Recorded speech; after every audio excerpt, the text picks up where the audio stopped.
예, 저희가 이번 시간에 살펴볼 말씀은요, 사도행전 20장 21절인데요. 회개에 관한 말씀입니다. 두 분 집사님에 대한 말씀은 아닙니다. 예, 일반적으로 저희가 회개에 대해서 좀 살펴보려고 하고요. 지난 시간에 저희가 지난주에 믿음에 관해서 살펴봤죠. 그래서 이번엔 회개, 또 오후에는 용서에 대해서 살펴보려고 합니다. 그래서 이 세 가지가요, 이제 구원을 이루는 가장 핵심적인 사항이라고 보시면 되고요. 저희가 이제 교회에 전도책자를 지금 만들려고 하는데요. 이제 그 내용이라고 보시면 됩니다. 그래서 하나하나 어떤 거 다 받아 적지 않으셔도 됩니다. 지금 책으로 엮으려고 지금 이 작업을 하고 있는 거고요. 예, 그래서 순서는요, 먼저 회개하고 다음에 예수님을 믿으면 그 다음에 용서를 받게 되는 거죠. 순서는 회개, 믿음, 용서인데요. 근데 이제 이해를 위해서는 믿음, 회개, 용서 요 순서로 보는 게 좋기 때문에 저희가 그 순서로 진행을 하고 있고요. 그 다음에 이게 끝나면 다음 주에는 이제 구원의 보장과 확신에 대해서 보는 거고 이제 그 마무리를 하려고 합니다. 그 지난주에 저희가 오후 시간에 예수님을 믿을 때 일어나는 일에 대해서 살펴봤죠. 요게 이제 5번째 챕터로 책에서는 들어간다고 보시면 됩니다. 예, 그래서 조만간 이 원고가 다 거의 됐기 때문에요. 책으로 출간해서 내려고 합니다. 그래서 저희가 새로 오시는 분이나 이제 이런 분들 이렇게 드리는 용으로 지금 책을 제작하려고 합니다. 예, 사도행전 20장 21절입니다. 회개에 관한 여러 가지 말씀들을 좀 살펴보려고 합니다.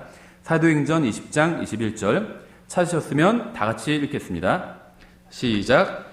유대인들과 또한 그리스인들에게 하나님을 향한 회개와 우리 주 예수 그리스도를 향한 믿음을 증언하였노라. 아멘. 잠깐 기도하겠습니다. 하나님 아버지, 저희들에게 정말 주님의 유일한 아들이신 예수 그리스도를 주시고 또 주님께서 저희들에게 주님의 말씀을 주셔서 감사드립니다. 또 오늘 저희들에게 또 두 분의 형제님을 집사로 더해 주셔서 감사드립니다. 저희가 함께 모여서 정말 주님을 기쁘게 해드리는 그런 교회가 될 수 있도록 도와주시기 원합니다. 또한 오늘 선포되는 말씀을 또 듣는 모든 사람들이 바르게 이해하고 또 주님 앞에 바르게 나올 수 있도록 주님께서 역사해 주시기 원합니다. 예수님의 이름으로 기도드렸습니다. 아멘. 최근에 이제 몇 가지 계기가 있어서요. 저도 이제 복음에 관해서 더욱더 좀 부담을 느끼는 그런 일이 있었습니다. 최근에 이제 어떤 분을 만났는데요. 신앙생활을 정확히 모르는 한 20년 가까이 하신 분이에요. 그리고 굉장히 신앙생활을 열심히 하시는 분입니다. 여기 뭐 자세히 말씀드릴 수는 없지만 용인에 있는 어떤 큰 교회에 다니시고 열심히 신앙생활을 하시는 분인데요. 좀 얘기를 해보면 뭔가가 좀 이상한 거예요. 뭔가 좀 이상한 거예요. 괜찮은 분인데 신앙 얘기를 하는데 뭔가가 이상한 거예요. 여러 가지가 있었는데요. 좀 가장 이상한 건 또 제 마음에 가장 걸렸던 건 무엇이었냐면 목사님 얘기를 너무 많이 한다는 겁니다. 본인 다니는 교회 목사님 얘기. 목사님 너무 훌륭하시고 막 대단한 분이라는 거예요. 그래서 저한테도 가서 목사님께 안수를 받으면 저도 목사란 걸 알아요. 딱 보니까 별로 능력이 없어 보이잖아요. 그러니까 이제 그 목사님께 안수를 받으면 대단히 막 좋을 거다, 능력이 많이 생길 거다, 막 이렇게 말씀도 하시고 뭐 좋은 의미로 하신 말씀이겠죠. 저보다 연세는 훨씬 많으신 분이에요. 근데 좀 마음에 걸리더라고요. 그럼 얘기를 해보면 뭔가가 좀 이상함을 좀 느껴요. 좋은 분인데 뭔가 좀 이상하다. 교회에 다니고 신앙생활, 종교생활 열심히 하시고 교회 봉사도 열심히 하시고 이런데 정말 이분이 구원을 받았을까 이런 생각이 들더라고요. 저는 그분이 구원받지 않았다 이런 얘기를 하는 건 아닙니다. 그건 저는 몰라요. 정말 구원 받으셨어요? 이렇게 막 제가 묻지는 않았거든요. 다만 뭔가 구원받은 사람은 예수님에 대해서 얘기를 하고 우리가 믿는 대상은 예수님이거든요. 자, 그분이 이 설교를 들을지 안 들을지는 모르겠지만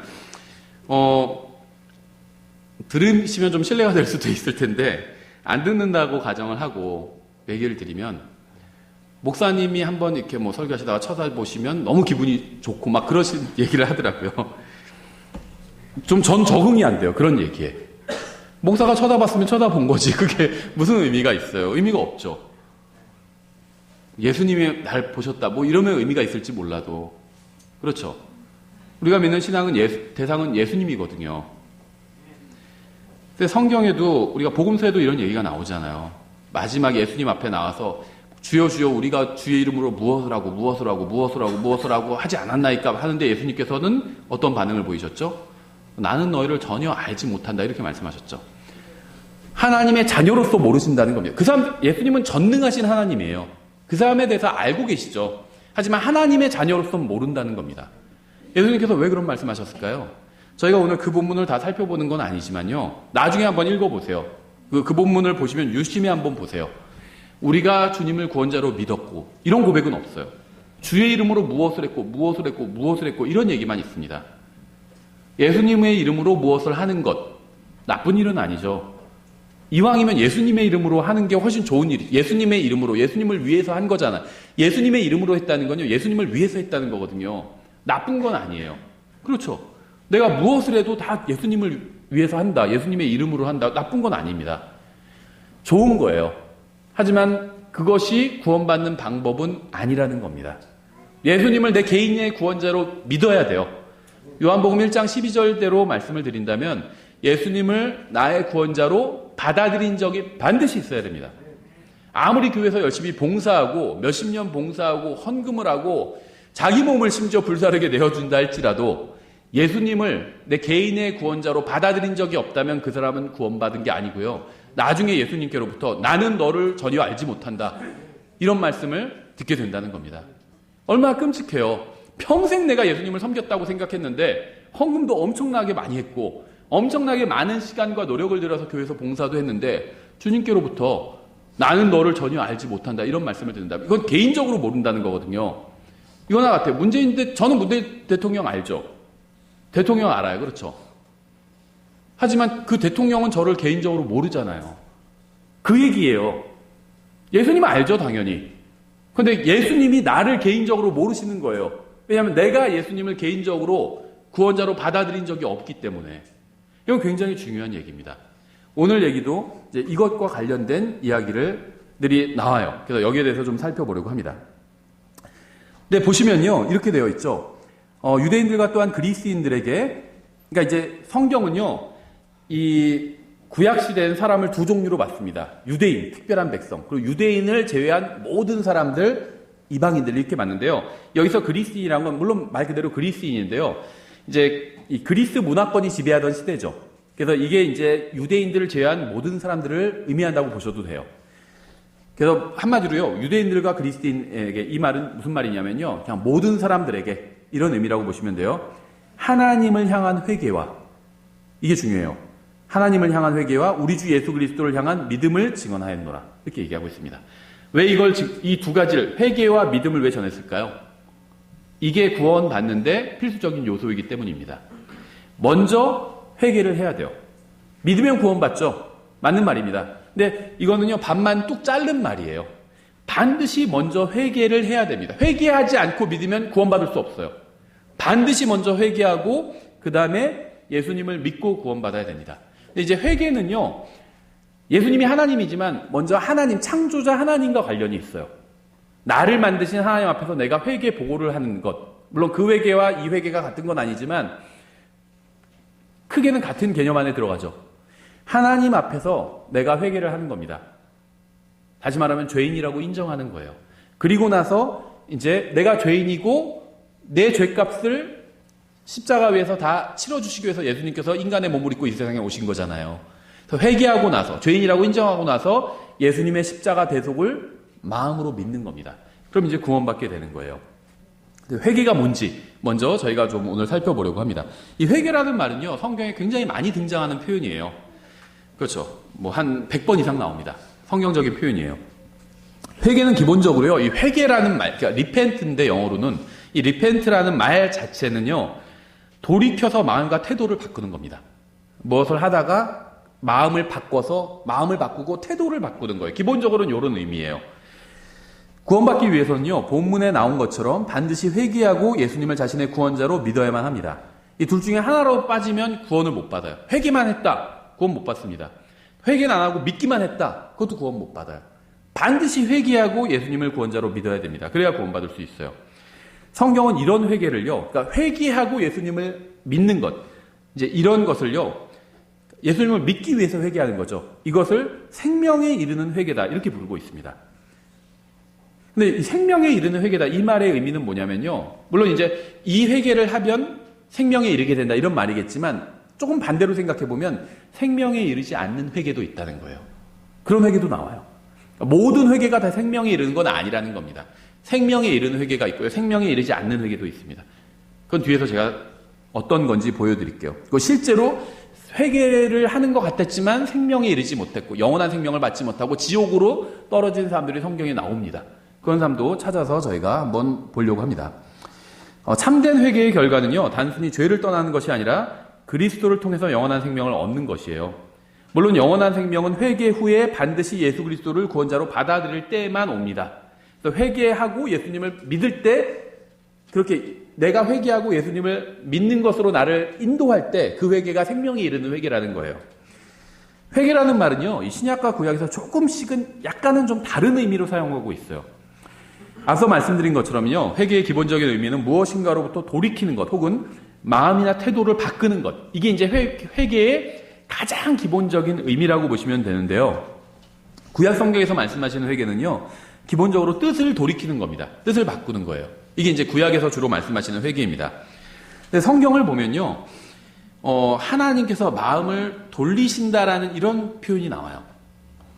근데 이게 이제 우리말 성경에서는 요거를 이제 다른 식으로 표현했어요. 그러니까 영어 성경으로 보면 다 리펜트예요. 그러니까 하나님께서 리펜트 하신다는 표현이 나옵니다. 하나님께서 회개하신다는 표현이 나와요. 근데 이 회개를 항상 내가 죄를 지었습니다 하고 시인하는 게 회개다 이렇게 생각한다면 하나님도 리펜트 회개한다고 나오는데 성경에 하나님도 무슨 죄를 짓고 시인하시는 건가 이렇게 오해할 수가 있죠. 그래서 회개의 기본적인 의미가 뜻을 돌이키는 게 회개다. 무엇인가를 태도를 바꾸는 게 회개다 이렇게 말씀드린 이유예요. 무엇인가를 바꾸는 게 회개인 거예요.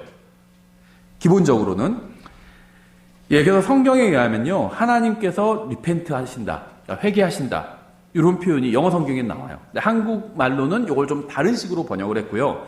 제가 찾아서 보여드릴게요. 그래서 하나님께서 그런데 이제 문제는 뭐냐면요 한쪽에서 하나님께서는 리펜트 하신다, 회개하신다 이렇게 되어 있고 다른 쪽에서는 하나님은 회개하지 않으신다. 이런 표현도 나와요. 그러니까 잘못하면 이게 모순처럼 보인다는 거죠. 출애굽기 32장에서요. 하나님께서 범죄한 이스라엘 백성을 소멸시키겠다고 말씀하셨고요. 모세는 주님께 뜻을 돌이키시라고 촉구했습니다. 계속 죄를 지으려는 사람에게 뜻을 돌이켜서 회개하십시오. 이렇게 설교하죠, 목사들이. 비슷한 거예요. 하나님께서 이스라엘 백성이 죄를 지었기 때문에 완전 소멸시켜 버리시겠다 이렇게 말씀하시자 모세가 뜻을 돌이키십시오. 리펜트 하십시오. 이렇게 하나님께 말씀을 드린 거예요. 출애굽기 32장 11절부터 12절에 모세가 주 자신이 하나님께 간청하여 이르되 주여 어찌하여 주께서 큰 권능과 강한 손으로 이집트 땅에서 데리고 나오신 주의 백성에게 맹렬히 진노하시나이까 어찌하여 이집트 사람들이 말하여 이르기를 그가 재앙을 내리려고 그들을 데리고 나와 산에서 그들을 죽이고 지면에서 끊어 소멸시켰다 하게 하시나이까 주의 맹렬한 진노에서 돌아서시고 주의 백성을 향한 이 재앙에서 뜻을 돌이키소서. 여기서 이제 뜻을 돌이킨다는 말이 영어로 리펜트예요. 하나님 리펜트 하십시오 이렇게 얘기한 겁니다. 모세가. 이게 흔히는 회개라고 번역되었죠. 이 리펜트라는 말이요 사람과 관련이 있을 때는 회개라고 번역을 했어요. 성경에서. 이제 하나님과 관련됐을 땐 하나님 회개하세요 이렇게 할 수는 없으니까 하나님 뜻을 돌이키십시오 이런 식으로 번역을 했습니다. 좀 뭐 번역이 잘못됐다 이런 얘기를 하는 건 아니에요. 어쩔 수 없었을 것 같아요. 이런 식으로 번역할 수밖에 없겠죠. 왜냐하면 영어로 리펜트라는 단어가 갖고 있는 뜻은 풍부한데 한국말로는 이걸 회개라고 하든지 아니면은 돌이키라고 하든지 이런 식으로 선택해서 번역할 수밖에 없었겠죠. 이런 표현은 창세기도 나오는데요. 6장 6절에 이렇게 되어 있어요. 주께서 땅 위에 사람을 만드신 것으로 인해 슬퍼하시며 또 그것으로 인해 마음에 근심하시고 이렇게 되어 있는데요. 여기서 슬퍼하시고라는 표현이 영어로는 리펜트예요. 사람을 만드신 것을 후회하신 뉘앙스죠. 회개하셨다는 거예요. 근데 이제 하나님께서 사람을 만드신 것을 회개하시고 이러면 좀 이상하잖아요. 그래서 슬퍼하시고 이렇게 번역을 한 겁니다. 뉘앙스는 슬퍼하신 게 맞아요. 그렇죠. 한도 슬퍼하시나? 슬퍼하실 때 있어요. 심지어 우신 적도 있잖아요. 예수님께서 우시더라 이렇게 되어 있잖아요. 그렇죠. 하나님의 말씀을 믿어야 되는데 사람들이 하나님의 말씀을 거부하면 하나님께서 슬퍼하시는 거거든요. 성경에 이렇게 하나님께서 회개하셨다. 리펜티드. 하나님께서 회개하셨다는 표현이 나옵니다. 그래서 성경에 의하면 하나님께서는 이렇게 무엇인가를 하신 것을 후회하는 장면이 종종 나와요. 문제는 성경에 이것과 반대되는 표현이 또 나온다는 겁니다. 회개한다는 건 마음을 돌리는 거라고 말씀드렸죠. 그래서 성경에선, 구약 성경에선 하나님께서 마음을 돌리시는 것처럼 이런 표현들이 나와요. 이렇게 했다가 내가 괜히 그렇게 했다 라고 하시는 것 같은 말씀들이 나온다는 거죠. 반대되는 말씀도 성경에 있다는 거예요. 야고보서 1장 17절이죠. 모든 좋은 선물과 모든 완전한 선물은 위에서 오며 빛들의 아버지로부터 내려오거니와 그분께는 변함도 없고 회전하는 그림자도 없느니라. 이 말씀에 따르면 하나님은 변함도 없고요, 회전하는 그림자도 없으시대요. 회전하는 그림자가 없다는 말이 뭘까요? 회전을 돌리지 않으신다는 거예요. 그렇죠. 근데 성경에는 하나님께서 뜻을 돌이키신다는 표현도 나온다는 거죠. 요나서 3장 10절이죠. 하나님께서 그들이 행한 일, 곧 그들이 자기들의 악한 길에서 돌이킨 것을 보시고, 이게 회개한 거죠. 사람들이 회개했어요. 그들이 악한 길에서 돌이킨 것. 이게 이제 우리가 말하는 회개죠. 악한 길에서 돌이킨 것을 보시고 재앙, 즉 친히 그들에게 행하리라고 말씀하신 그 재앙에서 하나님께서 뜻을 돌이키사 그것을 행하지 아니하시니라. 이렇게 말씀하고 있죠. 이 이불이라는 단어가 성경에 나오는데 악이라는 단어인데요. 이거는요, 누군가에게 벌을 주는 것도 포함된 말이에요. 누군가에 벌을 주면 벌을 받는 사람 입장에서 악한 일이 생긴 거잖아요, 자기에게. 물론 자기가 나쁜 짓을 해서 벌을 받았다 할지라도 자기에겐 안 좋은 일이 생긴 거잖아요. 이게 이불이에요. 그 사람에게 안 좋은 일이 생긴 것. 그러니까 하나님은요, 죄를 지은 사람이 있어요. 그럼 하나님께서 항상 먼저 경고를 하십니다. 네가 회개하지 않으면 내가 너를 벌을 주겠다. 경고를 하세요. 그때 이제 반응은 두 가지죠. 난 상관없어요 하고 계속 죄를 지면 하나님께서 끝내 벌을 주시는 거고요. 거기서 회개하고 돌이키면 하나님께서도 벌을 주려고 했던 것에서 돌이키신다는 겁니다. 이 뜻을 돌이키는 것이 회개의 기본적인 의미라고 말씀드렸죠. 하나님께서는 뜻을 돌이키실까요? 아니면 돌이키지 않으실까요? 야고보서는요, 하나님께서는 회전하는 그림자도 없다고 분명히 말씀하고 있죠. 그런데 요나서에서는 하나님께서 뜻을 돌이키셨다고 말씀하고 있죠. 그러니까 우리는 회개, 즉 뜻을 돌이킨다는 표현이 주님과 관련해서 사용될 때 어떤 의미로 사용되는지 정확히 이해할 필요가 있는데요. 사람이 회개하는 것은 죄를 짓다가 그것을 멈추고 방향을 바꿔서 하나님께 나아가는 겁니다. 하지만 하나님께서 회개하시는 건요, 죄를 짓다가 멈추는 것이 아니라, 하나님 죄를 지을 수도 없는 분이요, 죄를 보지도 않으시는 분입니다. 그렇죠? 그러니까 죄를 짓다가 멈추는 것이 아니라 죄를 지은 사람에게 벌을 내리시려다가 그들이 회개하면 벌을 내리지 않는 것, 이게 하나님의 회개인 겁니다. 그렇죠? 즉 인간의 편에서 회개란 죄에서 돌이켜 주님께로 나아가는 것이지만, 하나님 편에서 회개란 죄를 지은 인간에게 벌을 내리려다가 뜻을 돌이켜서 벌을 내리지 않는 것을 의미한다는 거죠. 주님께서는 이스라엘을 향한 계획을 바꾸지 않으십니다. 어떤 민족을 향한 계획, 그 다음에 이 세상을 향한 계획은 바꾸지 않으세요. 말라기 3장 6절에 나는 주라 변치 아니하나니 그러므로 너희 야곱의 아들들이 소멸되지 아니하느니라. 또 로마서 11장 29절 하나님의 선물들과 부르심에는 뜻을 돌이키는 일이 없느니라. 줬다가 뺏지 않으신다는 겁니다. 영원한 생명 줬다가 다시 뺏지 않으신다는 거예요. 하지만 주님께서는요, 이스라엘을 다루시는 방법은 바꿔 오셨어요. 저도 그럴 때가 있거든요. 아이들 키워보신 분들 아실 거예요. 하나님께서 징계하시는 방법이 뭐죠? 먼저 하나님께서 항상 말씀으로 하시죠. 잘못하면 말씀을 먼저 하십니다. 대언자를 보내고 말씀을 하시죠. 사도들을 보내서 말씀을 먼저 하십니다. 저희도 아이들이 잘못하면 먼저 말부터 해요. 그렇게 하지 마. 딱 이렇게 말부터 합니다. 그렇게 하면 아빠가 혼낼 거야. 말로 합니다. 저희 둘째 아이도 최근에 저한테 처음으로 맞았어요. 첫째 아이는 맞은 적이 몇 번 있는데 둘째 아이는 사실 때린 적이 없었거든요. 최근에 너무 고집을 부려가지고 한 10대 이상을 때렸어요. 막대기로. 손으로 때린 건 아니고 막대기로. 그래서 잘못했어요 이 말이 나오더라고요. 싫어 하고 버티다가 끝내 나왔어요. 잘못했어요 이래요. 네. 그래서 경고했는데 분명히 말을 안 들어서 할 수 없이 매로 때렸습니다. 잘못했다는 고백이 나와요. 회개가 된 거죠. 그러면 이제 안아줬어요. 잘못했다고 하면 다시 위로해줘야 되죠. 네, 그래서 말로 경고하고요. 그 다음에 매를 때릴 때가 있습니다. 때로는요, 이게 매도 소용이 없을 때가 있어요. 매를 때려도 그런 말이 안 나와요. 그럼 어떻게 할까요? 하나님의 방법대로 해요, 저는. 무시하는 거예요. 로마서 1장에도 나오죠. 죄를 지은 사람들을 내버려 두십니다. 그냥 무시하는 거예요. 무시합니다. 저도 아이들한테 여러 번 썼거든요. 무시하면 나중에 슬금슬금 이렇게 와요. 특히 이제 한 애가 말을 안 들으면 무시하고요. 다른 애한테 책을 읽어줍니다. 그럼 책을 읽을 때 막 제가 오버해서 막 읽거든요. 과장해서.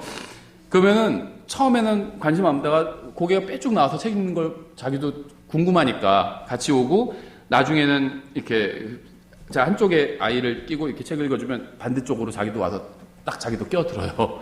예, 말을 안 듣다가. 하나님도 무시하실 때가 있다는 거죠. 무시하실 때가 있다는 거예요. 그래서 하나님께서 이스라엘 향한 목적은 변하지 않으셨습니다. 그런데 방법은 변하셨다는 거예요. 다루시는 방법은 변한다는 겁니다. 매로 때리실 때도 있고요. 그게 주로 이제 박해를 통해서, 아니면 뭐 다른 민족을 통해서 하나님께서 매를 드실 때가 있죠. 아시리아나 바벨론 다 끌려갔잖아요. 그렇죠. 하나님께서 다른 민족을 통해서 매를 드신 거예요. 그렇죠. 그리고 또 하나님께서 침묵하실 때도 있죠. 말라기를 끝으로 400년간 하나님께서 더 이상 대언자를 통해서 말씀하지 않으셨어요. 침묵해 버리신 겁니다. 그렇죠. 다 하나님의 방법이라는 거죠. 그러니까 이스라엘을 향한 목적은 하나님 바뀌신 적이 없습니다. 저도 아이들을 때릴 때도 있고 안아줄 때도 있고 침묵할 때도 있지만, 이 아이들을 향한 저의 목적은 바뀐 적이 한 번도 없어요. 아이들이 좀 하나님을 사랑하는 사람으로 자라났으면 좋겠다. 이런 하나님의 말씀대로 아이들이 살았으면 좋겠다. 구원받는 건 당연하고 하나님의 말씀대로 사는 아이들이 됐으면 좋겠다. 사람이 되었으면 좋겠다. 지금 엄마 아빠가 막 이렇게 가르치는데 엄마 아빠가 가르치지 않아도, 엄마 아빠 없어도, 언젠가 엄마 아빠 다 없어지잖아요. 그래도 정말 하나님을 믿고 하나님을 기쁘시게 하는 아이가 됐으면 좋겠다. 이런 마음으로 이제 나름대로는 훈육을 하는 거거든요. 방법은 바뀐다는 거죠. 목적은 바뀌지 않지만.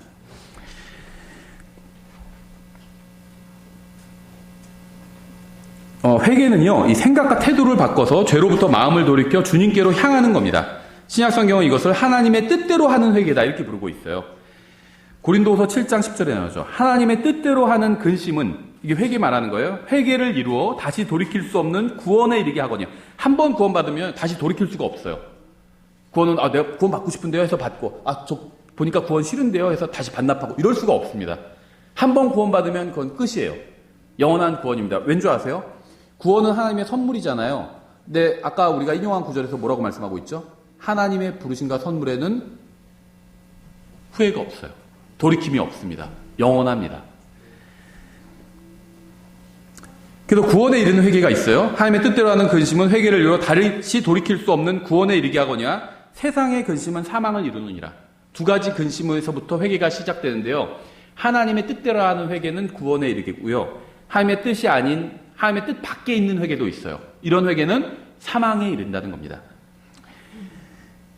그래서 이런 구원에 이르는 회개를, 이제 구원에 이르는 회개가 있고요. 한 번 구원받은 사람은 다시 구원에 이르게 하는 회개를 할 필요가 없어요. 구원은 한 번 받으면 받은 거기 때문에, 한 번 부모님 자식으로 태어났으면 그걸로 족한 거죠. 와, 태어나서 보니까 우리 부모님 너무 좋아요. 인자하시고 막 돈도 많고 보니까 너무 좋아. 다시 부모님 자식으로 태어나고 싶어요. 이렇게 얘기할 수는 있을지 몰라도요. 그럴 수는 없어요. 한 번 태어나면 태어난 겁니다. 그걸로. 그렇죠? 다시 태어날 수는 없다는 겁니다. 구원받았으면 구원받은 것이고 구원받지 않았으면 구원받지 않은 것이지, 구원받았다가 구원을 잃어버릴 수는 없습니다. 성경이 말씀하시는 회개는요, 단순히 죄에 대해서 슬퍼하는 게 아니에요. 회개하지 않고 죄에 대해서 슬퍼하는 경우는 얼마든지 있어요. 자신이 지은 죄로 인해서 슬퍼하다가 다시 동일한 죄를 짓는 경우도 많이 있습니다. 유다도 회개하지 않은 채 죄에 대해서 슬퍼했죠. 에서도 회개하지 않고요, 그냥 죄에 대해서 슬퍼했어요. 발람도 회개하지 않고요, 죄에 대해서 슬퍼했습니다. 사울도 죄에 대해서 슬퍼하고 진정한 회개를 하진 않았죠. 발람은요, 자신이 죄를 지었다는 사실을 고백했어요. 민수기 22장 34절에 나오죠. 발람이 주의 천사에게 아뢰되 당신이 나를 막으려고 길에 서신 줄은 알지 못하였으므로 내가 죄를 지었나이다. 죄에 대해서 고백하죠. 그런즉 이제 당신이 그 일을 기뻐하지 아니하시면 내가 돌아가겠나이다 하니, 해놓고는 돌아가는 척하고 다시는 나중에 다시 왔죠. 죄에 대해서는 회개를 했던 거예요. 지금 죄 자체에 대해서는 한번 회개는 했습니다. 하지만 어디로 갔죠? 발람이 죽어서 어디로 갔을까요? 지옥 갔어요, 발람은. 예. 유다서 11절, 13절에 나오죠. 그들에게 화가 있을지어다. 그들이 가인의 길로 갔으며 대가를 바라고 발람의 잘못을 따라 탐욕을 내며 달려갔고 고라의 반역 가운데서 멸망하였도다. 이들이 너희와 함께 잔치를 할 때 두려움도 없이 먹으니 그들은 너희의 사랑의 잔치에 얼룩이라. 그들은 바람에 밀려다니는 물 없는 구름이요 열매가 시들고 열매가 없으며 두 번 죽어 뿌리채 뽑힌 나무요 자기 수치의 거품을 뿜어내는 바다의 성난 물결이요 떠돌아다니는 별들이니 그들을 위해 캄캄한 어둠이 영원토록 예비되어 있느니라. 발람, 가인, 고라 다 지옥에 갔어요. 이 사람들에 대한 말씀입니다. 회개했지만 지옥에 갔죠. 가롯 유다도요 자신이 죄를 지었다고 고백했습니다. 마태복음 27장 3절부터 4절에 나오죠. 그때 그분을 배바다에 넘긴 유다가 그분께서 정죄받으신 것을 보고 뜻을 돌이켜 은 30개를 수제사장들과 장로들에게 도로 가져다 주며 이르되 내가 무죄한 피를 배반하여 넘김으로 죄를 지었노라 하니 죄에 대한 자백이 있죠. 그들이 이르되 그것이 우리가 무슨 상관이 있느냐 내가 그것을 상관하라 하거늘. 유다는요 지옥에 갔습니다. 사도행전 1장 25절 그가 이 사역과 사도직을 맡게 하옵소서. 유다는 자기 자신의 처소로 가려고 범법함으로 그 직분에서 떨어져 나갔나이다. 지옥으로 간 거예요. 파라오도요 죄를 지었다고 고백했어요. 출애굽기 9장 27절에 나오죠. 파라오가 사람을 보내어 모세와 아론을 불러 그들에게 이르되 이번에는 내가 죄를 지었노라. 주는 의로우시고 나와 내 백성은 사악하도다. 하나님이 의롭다는 것까지 하나님의 존재 인정했죠. 그 하나님이 의롭다고도 인정했습니다. 그 자기가 하나님 앞에서 죄를 지었다고도 인정했어요. 와, 누가 이 정도 고백하면 그 사람 우리 구원받은 사람으로 여기겠죠. 파라오는 아니었어요. 이런 고백도요 구원받지 않고도 할 수 있다는 겁니다. 그렇죠.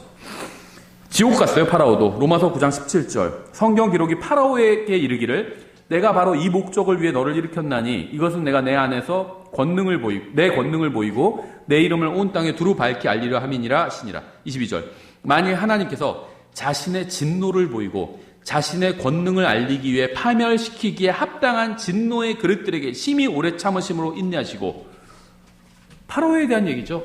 파라오는 지옥 갔어요. 그렇죠.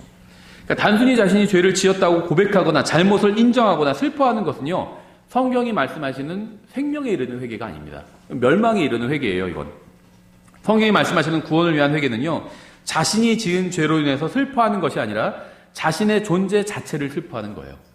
저는요 지금 내가 죄를 지었다 인정하는 것 이게 잘못됐다는 얘기를 하는 거 아닙니다. 좋아요.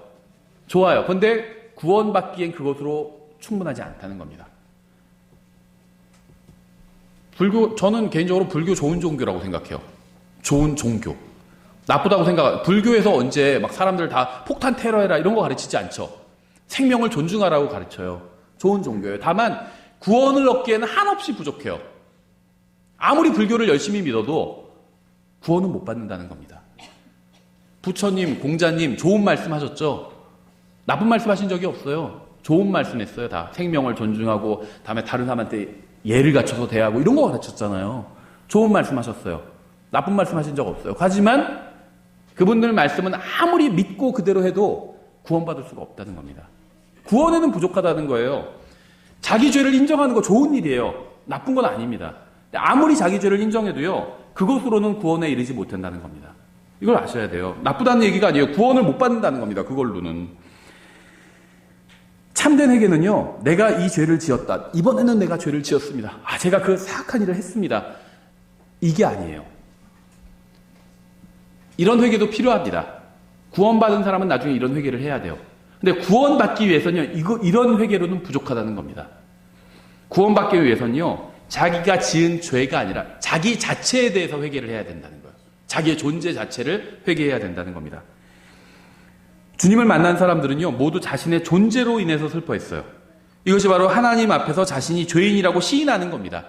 이 회개가 있어야 된다는 거예요. 내가 죄를 좀 졌다. 괜찮은 사람인데 죄를 조금 졌다. 이런 회개가 아니라 내 자체가 하나님 앞에서 불결하고 더럽다는 걸 시인하는 거예요. 이게 하나님 앞에서 자기가 섰을 때만 이런 회개가 나와요. 그런데요 복음을 전할 때 선생님은 하나님 앞에서 죄인입니다 이런 얘기를 하면요 오해하는 사람들이 이렇게 얘기해요. 내가 뭐가 나빠? 이런 얘기를 하는데 그건 오해하기 때문이에요. 왜냐하면 죄인이라는 얘기를 듣는 순간 하나님을 생각하는 게 아니라 다른 사람을 생각하거든요. 그러니까 우리 집 옆집에 있는 우리 옆에서 가게 하는 사람 저 사람은 더 나쁜 사람인데 내가 뭐가 나빠? 이렇게 생각한다는 거죠. 그 사람은 막 음식도 다 속여서 팔고 1kg라고 해놓고 막 900g에 팔고 속이고 나는 50g뿐이 안 속이는데 저 사람은 100g 속이는데 저 사람이 더 나쁜 사람이지 내가 뭐가 나빠? 이렇게 생각한다는 거죠. 그러니까 다른 사람이랑 비교하지 말고. 근데 성경이 말씀하시는 죄인이라는 거는요, 모든 사람이 죄를 지어 하나님의 영광에 이르지 못하더니 이렇게 말씀하고 있잖아요. 하나님과 비교했더니 죄인이라는 거예요. 그러니까 하나님과 비교해 보니까 내가 뭘 했고 안 했고 이걸 따질 수가 없는 거예요. 하나님 앞에 서니까. 그냥 이건 중요하지 않구나. 하나님은 너무나도 깨끗하고 의롭고 거룩하신데 거기에 비하니까 나는 너무나도 더럽구나. 난 내가 하얀색이라고 생각했는데 검은색, 회색 이런 색이랑 비교하니까 내가 하얀색이라고 생각했는데 난 하얀색이 아니었구나. 하나님과 비교하니까 그냥 완전히 얼룩진 누런색이었구나. 이게 성경의 회개라는 거예요. 성경이 말씀하시는. 베드로는 주님 앞에서 자신이 죄인이라고 인정했어요. 내가 무슨 죄를 지었습니다. 이런 얘기를 하지 않았어요. 누가복음 5장 8절에 나오죠. 시몬 베드로가 그것을 보고 예수님의 무릎 앞에 엎드려 이르되 오 주여 내게서 떠나소서 나는 죄 많은 사람이니이다 하니. 이게 성경이 말씀하시는 회개예요. 이제 욥의 회개는요 훨씬 더 구체적이에요. 욥이 자신이 죄인이라는 사실을 주님 앞에서 시인했는데 42장 6절에 나와요. 그러므로 내가 내 자신을 몹시 싫어하고 티끌과 재 속에서 회개하나이다 하니라. 욥은요 그 전에 사람들과만 비교해서 봤어요. 사람과 비교해서 보니까 자기 괜찮은 사람이거든요. 근데 왜 나처럼 괜찮은 사람에게 이런 고난이 안 좋은 일이 일어났을까 이렇게 생각했는데 하나님을 딱 만난 순간 하나님에 대해서 여태까지는 들어왔는데 진짜 이제 처음으로 하나님을 대면한 거예요. 그러니까 이거는 난 정말 불결하고 더러운 존재구나. 그러니까 자기 자신을 몹시 싫어하게 된 거예요. 티끌과 재 속에서 회개하나이다. 이게 회개거든요. 이사야도요 자신이 죄인이라고 주님 앞에서 시인했습니다. 6장 5절이죠. 그때 내가 이르기를 내게 화가 있도다. 내가 망하게 되었도다. 나는 입술이 부정한 사람이요 또 입술이 부정한 백성의 한가운데 거하거니와 내 눈이 왕 곧 만군의 주를 보았도다. 하나님을 만나고 나니까요 자기가 얼마나 부정한 사람인지 인정하게 된 겁니다. 자기가 죄인이라고 인정하게 됐다는 거예요. 성경이 말씀하시는 구원을 위한 회개는요 단순히 어떤 죄를 지었다고 인정하는 것이 아니라 자신의 존재 자체가 하나님 앞에서 죄인이라고 인정하는 겁니다. 선생님은 하나님 앞에서 죄인이십니다. 이 말의 의미는요 다른 사람보다 못하다는 말이 아니라 다른 사람보다 훨씬 나을 수도 있죠. 하지만 하나님 앞에서는 죄인이라는 거예요. 하나님과 비교해봤더니 하나님의 거룩함, 의로우심에 이르지 못했다는 거예요. 비교가 안 된다는 겁니다. 두 종류의 회개가 있어요. 하나는 이 세상을 위한 슬픔으로 그 끝은 사망입니다. 다른 하나는 하나님 앞에서 자신의 죄인이라는 사실을 인정하는 것으로 그 끝은 영원한 생명이에요. 하나님의 뜻대로 하는 근심은 회개를 이루어 다시 돌이킬 수 없는 구원에 이르게 하거니와 세상의 근심은 사망을 이루느니라. 사망에 이르는 회개는요 자신이 행한 일을 후회하고 그것으로 인해서 슬퍼하는 거예요. 유다나 발람처럼. 구원에 이르는 회개는요 자신의 존재 자체가 하나님 앞에서 죄인일 뿐이라는 사실을 시인하고요 예수 그리스도를 자신을 구원할 수 있는 유일한 구원자로 받아들이는 겁니다. 이 둘은 하늘나라 지옥만큼 큰 차이가 있어요. 구원으로 인도하는 회개는 여러분이 지은 죄를 슬퍼하는 것이 아니라 여러분의 존재 자체가 하나님 앞에서 얼마나 가증하고 역겹고 불결하고 더럽고 비참한지를 인정하는 거예요. 자신이 어떤 죄를 지었다고 고백하는 것으로는 결코 구원받을 수 없습니다. 자신이 하나님 앞에서 얼마나 극악무도한 죄인인지 시인하고 예수님께로 돌아서서 믿음으로 그분을 구원자로 받아들이는 것. 이게 필요하다는 거예요. 모든 사람이 다 회개해야 됩니다. 회개하지 않아도 되는 사람은 아무도 없어요. 왜냐하면 하나님 앞에서 모든 사람이 다 죄인이기 때문이에요. 그래서 주님께서 이렇게 말씀하셨죠. 내가 너희에게 이르노니 아니라 그러나 너희가 회개하지 아니하면 다 그와 같이 멸망하리라. 이렇게 말씀하셨어요. 요즘식으로 하면 어디서 대형 사고가 난 거죠. 망대가 무너져가지고 사람들이 그 밑에 깔려 죽은 거예요. 가끔 그런 사고 나잖아요. 그렇죠? 그러니까 거기에 대해서 물어봤겠죠. 왜 하필 그 망대가 무너져서 그 사람들이 죽었습니까? 왜 쓰나미가 하필 그 지역에서 불어서 그 지역 사람들이 죽었습니까? 이렇게 물은 거죠.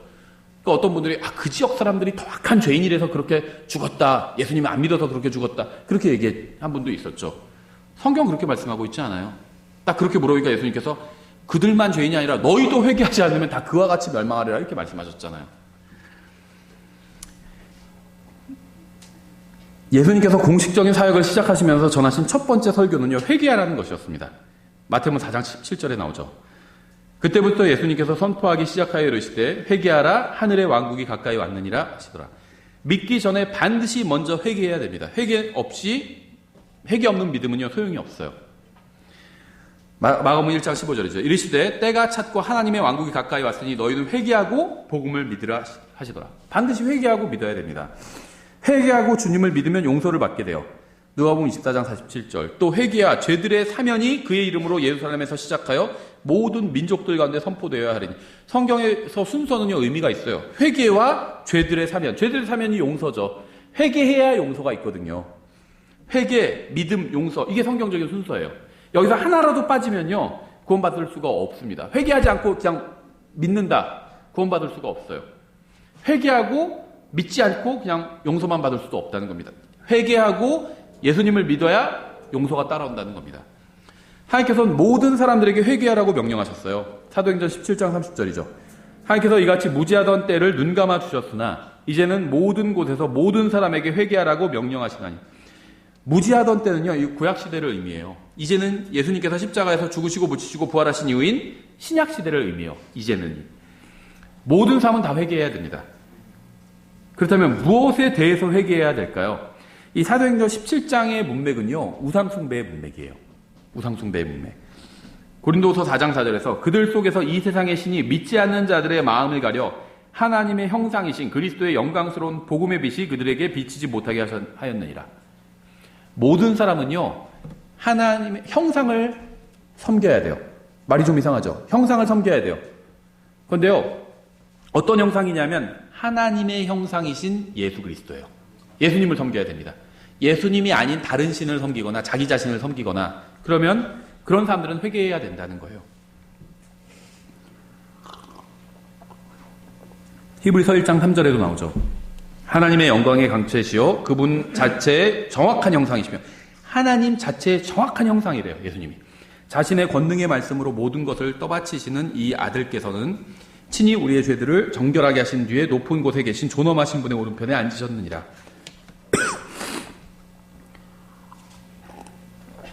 하나님의 참된 형상인 예수 그리스도가 아닌 다른 것을 섬기고 경배한 것을 회개해야 됩니다. 이것이 사도행전 17장에서 말씀하시는 이제 이 문맥에서 회개의 의미죠. 회개는 성경에서 굉장히 중요한 주제인데요. 죄송합니다. 하나님께서 모든 사람에게 회개하라고 명령하셨고요. 모든 사람이 회개하기를 원하고 계십니다. 주님께서 자신의 약속에 대해 어떤 사람들이 더디다고 생각하는 것 같이 더디지 아니하시며 오직 우리를 향하여 오래 참으사 아무도 멸망하지 아니하고 모두 회개에 이르기를 원하시느니라. 내가 너에게 이르노니 아니라 그러나 너희가 회개하지 아니하면 다 그와 같이 멸망하리라. 이렇게 말씀하셨죠. 회개해야 멸망을 피할 수 있다는 거예요. 회개하고 예수님을 믿어야. 성경이 말씀하시는 구원으로 인도하는 회개는요, 자신이 지은 죄에 대해서 회개하는 것이 아니라 자신의 존재 자체에 대해서 회개하는 것이라고 말씀드렸어요. 물론 보다 큰 죄를 지은 사람이 있고요. 그보다 작은 죄를 지은 사람도 있습니다. 하지만 이것은 사람들이 서로를 기준으로 비교하는 것일 뿐이죠. 큰 죄를 지은 사람이건 작은 죄를 지은 사람이건 하나님의 기준에서는요, 다 똑같이 더럽고 불결하고 끔찍하고 비참한 죄인일 뿐이에요. 모든 사람이 죄를 지어 하나님의 영광에 이르지 못하더니 이렇게 말씀하고 있잖아요. 그러니까 하나님의 기준은요, 우리 같은 인간이 아니라 하나님의 영광인 예수 그리스도입니다. 그래서 자신이 지은 죄로 인해서 슬퍼하지 말고요, 자신이 하나님 앞에서 죄인이라는 사실을 시인하는 것, 이것이 구원에 이르는 회개라는 거예요. 모든 사람이 회개해야 됩니다. 단 한 사람도 예외가 없어요. 회개하지 않으면 예외 없이 멸망할 것입니다. 구원받지 않은 사람에게 필요한 것은요, 회개하고 예수님을 구원자로 받아들이는 거예요. 이것보다 더 시급하게 필요한 것은 없습니다. 우리나라에 필요한 것은요, 우리나라에 사는 모든 사람들이 회개하고 예수님을 구원자로 받아들이는 겁니다.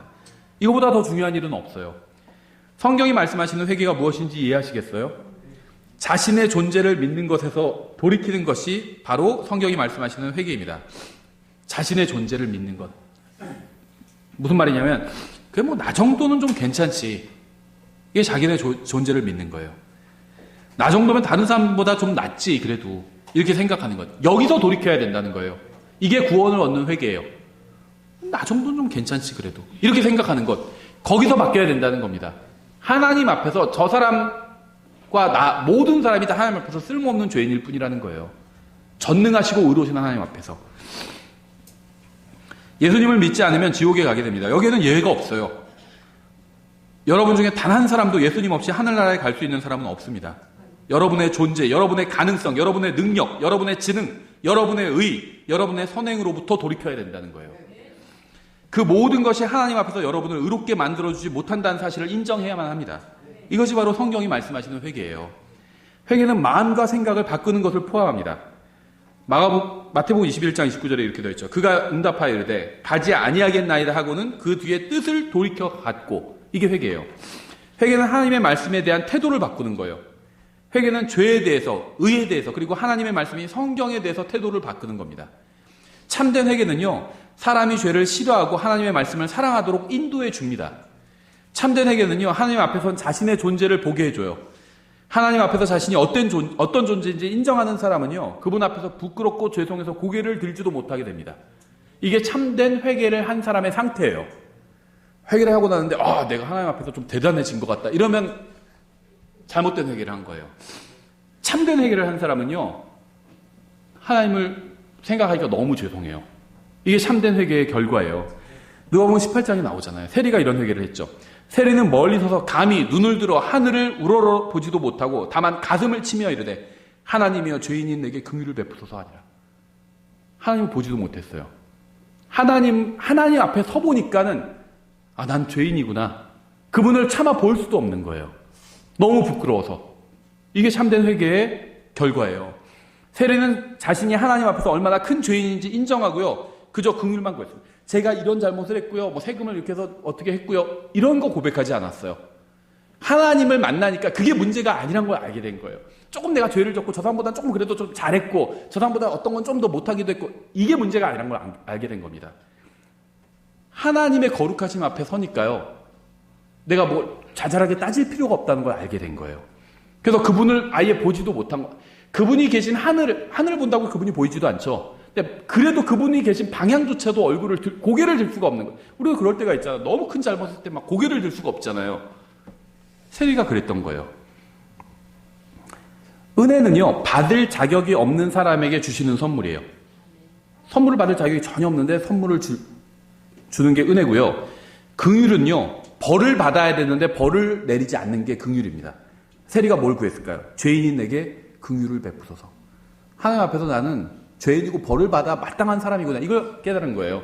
근데 벌을 내리지 말아달라고, 용서해달라고 구한 거예요. 그게 긍휼을 베푸소서 이렇게 구한 거예요. 회개는 소극적이지 않고 적극적입니다. 회개한 사람은요, 적극적으로 주님 앞에 나오게 돼요. 탕자는 진심으로 회개한 후에 계속해서 돼지우리에 앉아있지 않았습니다. 돼지우리를 박차고 일어났어요. 그리고 아버지께로 갔습니다. 이게 성경이 말씀하시는 참된 회개예요. 내가 일어나 내 아버지께 가서 그분께 이르기를 아버지 내가 하늘을 대적하여 죄를 짓고 아버지 앞에 죄를 지었사오니 더 이상 아버지의 아들이라 불릴 자격이 없나이다. 자기 자격에 어떤 거 막 세세하게 따지지 않았어요. 아버지 앞에서 설 수가 없다는 거예요. 자격이 없다는 겁니다. 이게 회개예요. 하나님 앞에서 내가 자격이 없다는 걸 깨달은 거예요. 나를 아버지의 품꾼 중 하나로 삼아주소서 하리라 하고 일어나서 자기 아버지께로 가니라. 이게 회개예요. 가만히 앉아있지 않았습니다. 일어나서 아버지께로 갔습니다. 그리고 자기가 자격이 없는 사람이란 걸 고백한 거예요. 그러나 그가 아직 멀리 떨어져 있을 때 그의 아버지가 그를 보고 불쌍히 여겨 달려가 그의 목을 껴안고 그에게 입을 맞추매. 탕자는 일어났고 아버지께로 갔습니다. 회개는 이렇게 사람을 적극적으로 하나님께 나아가게 만듭니다. 회개는 이중적으로 이루어져 있어요. 회개는 사람을 죄로부터 돌아서게 하고요, 하나님께 나아가게 합니다. 이게 참된 회개의 결과예요.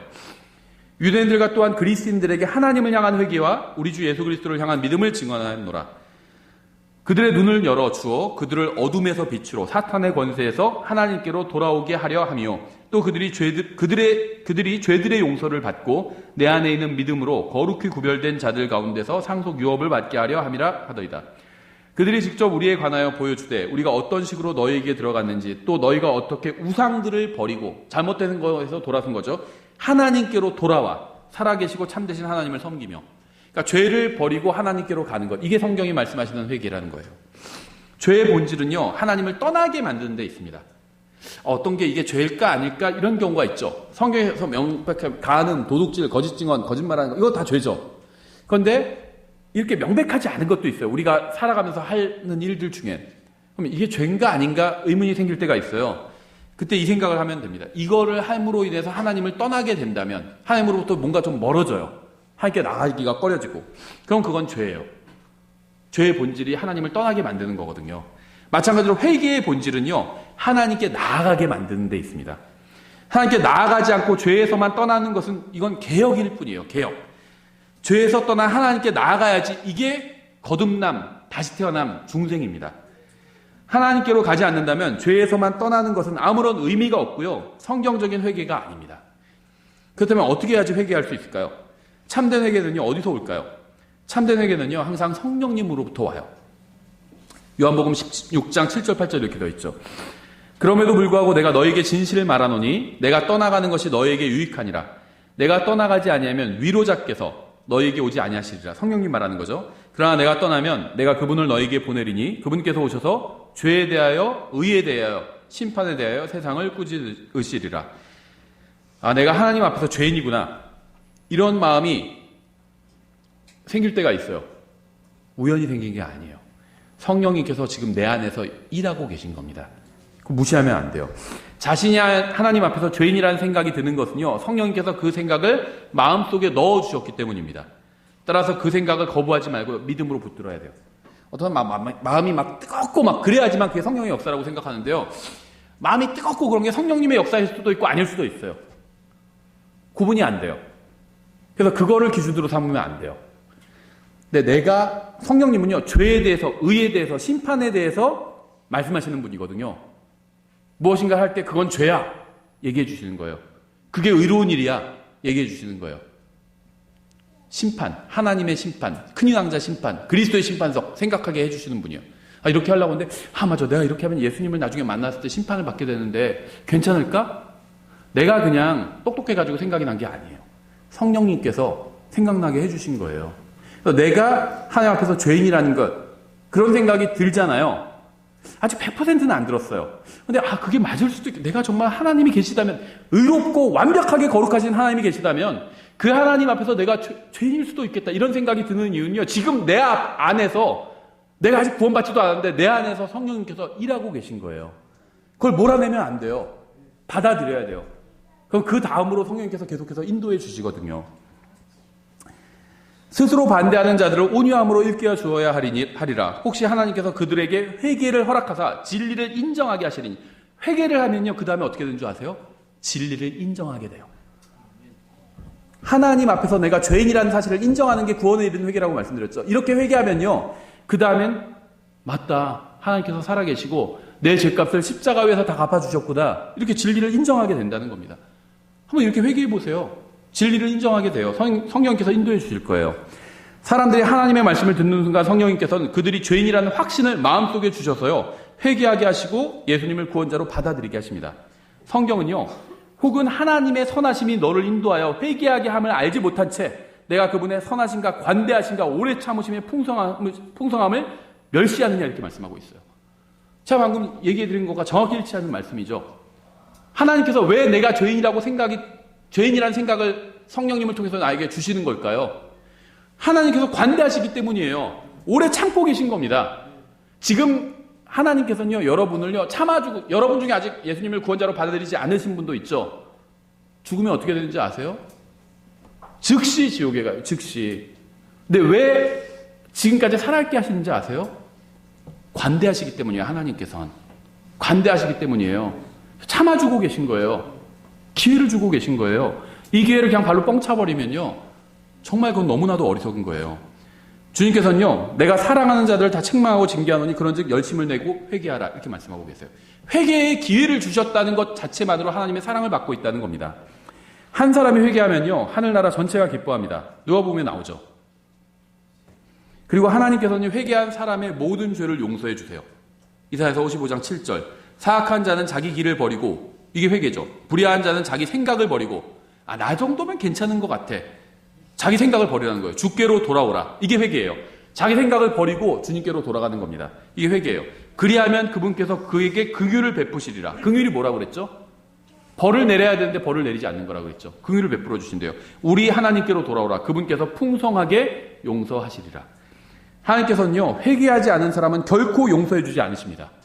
관대하신 분이지만요, 제가 잘못했습니다, 용서해 주십시오, 제가 하나님 앞에서 죄인입니다, 이렇게 인정하지 않으면 용서해 주지 않으신다는 거예요.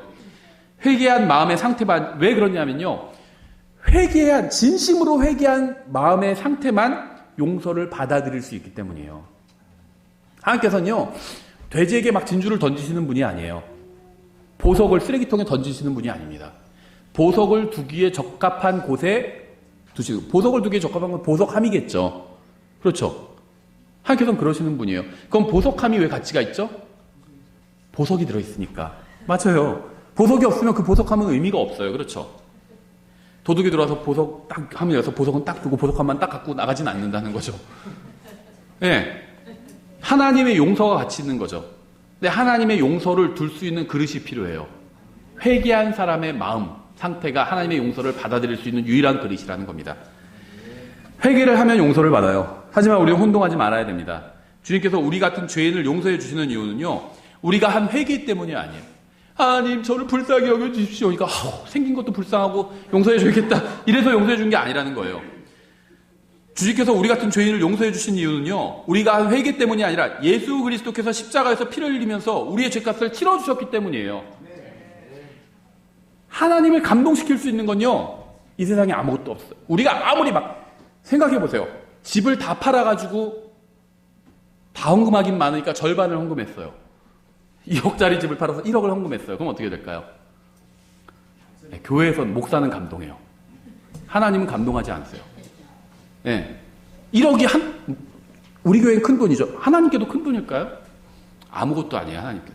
하나님을 감동시킬 수 있는 건요, 하나님의 아들이신 예수 그리스도께서 십자가 위에서 피를 흘리고 죽으신 것, 예수님만이 하나님을 감동시킬 수가 있어요. 그게 예수님만이 하나님의 마음을 움직일 수 있다는 거예요. 예수님의 십자가 대속은요, 하나님의 마음을 완전히 움직였어요. 그 하나님께 너무나도 큰 감동과 기쁨과 슬픔을 줬어요. 하나님께서 예수님께서 십자가에 달리실 때 어떻게 하셨어요? 참아 볼 수가 없었던 거예요. 너무 괴로워서 하나님도 불을 꺼버리셨잖아요. 셋인데 어두워진 거예요. 우주 전체에 불을 꺼버리신 거거든요. 너무 괴로워서 하나님께서. 죄에 대한 값이 정당하게 치러졌기 때문에 하나님께서는 우리가 회개하면 용서해 주시고 성령님을 우리 마음속에 보내주셔서 우리 구원의 확신을 주시는 겁니다. 성경에는 구원받은 사람에게 주시는 놀라운 축복이 기록되어 있어요. 하지만 이러한 축복을 받는 첫 단추는요, 회개에서부터 시작합니다. 내가 하나님 앞에서 죄인이라는 사실을 인정하는 것에서부터 시작한다는 겁니다. 하나님 앞에서 자신이 죄인이라는 사실을 시인한 적이 없는 분이 있다면 지금 이 순간 시인하고 예수님을 믿고 구원 받으셔야 됩니다. 그리고 이미 구원 받았지만 다시 죄에 빠진 분이는요, 죄로부터 돌이키고요, 하나님께 용서를 구하시기 바랍니다. 구원받기 전에도 용서해 주셨어요. 하나님의 자녀가 아닐 때도 용서해 주셨어요. 그럼 이미 구원받아 하나님의 자녀가 되었다면 얼마나 더 크게 용서해 주시겠어요. 요한일서 1장 7절부터 9절을 읽고 제가 마치겠습니다. 그러나 그분께서 빛 가운데 계신 것 같이 만일 우리가 빛 가운데 걸으면 우리가 서로 교제하고 또 그분의 아들 예수 그리스도의 피가 모든 죄에서 우리를 깨끗하게 하느니라. 만일 우리에게 죄가 없다고 우리가 말하면, 여기서 말하면 우리는 구원받은 사람들이죠. 우리가 우리 자신을 속이며 또 진리가 우리 속에 있지 아니하니라. 만일 우리가 우리의 죄들을 자백하면, 구원받기 위해서는 존재 자체를 하나님 앞에서 내 존재 자체가 잘못됐다는 걸 시인해야 됩니다. 근데 구원받은 사람은 이제 존재 자체가 하나님의 아들이 되었죠. 그럼 이제 내가 구원받고 나서 지은 죄에 대해서만 자백하면 돼요. 우리가 우리의 죄들을 자백하면 그분께서는 신실하시고 의로우사 우리의 죄들을 용서하시며 모든 불의에서 우리를 깨끗하게 하시느니라. 기도하겠습니다. 하나님 아버지, 주님께서 저희들을 위해서 이루어주신 구원으로 인해서 감사드립니다. 또 저희들에게 회개할 기회를 주셔서 감사드립니다. 주님께서 이 기회를 주지 않으시고 정말 주님의 공의에 따라서만 심판하셨다면 저는 벌써 죽어서 지옥에 가 있었을 겁니다. 주님, 저에게 기회를 주시고 또 제 안에서 성령님께서 일해 주셔서 제가 죄인이라는 사실을 알게 해주시고 또 시인할 수 있도록 인도해 주셔서 감사드립니다. 만일 이 말씀을 듣는 사람 가운데 아직 자신이 죄인이라는 사실을 모르거나 부인하는 사람이 있다면 주님께서 그 사람의 눈을 열어주셔서 자신이 하나님 앞에서 얼마나 더럽고 비참한 죄인인지 알 수 있도록 도와주시기 원합니다. 그래서 그 참된 주님 앞에서 참된 회개를 하고 예수 그리스도를 구원자로 받아들이고 구원받을 수 있도록 도와주시기 원합니다. 예수님의 이름으로 기도드렸습니다. 아멘.